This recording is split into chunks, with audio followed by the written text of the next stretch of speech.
উর্বশী মাইয়ারে তোর কলসির ভেতর কি খাঁটি গরুর দুধ বেচতে এনেছি।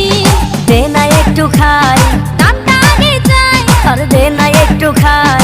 দামটা আগে চাই, তোদের মতো ভিড় খাওয়াদের চেনে রেখেছি। উর্বশী মাইয়ারে তোর কলসির ভেতর কি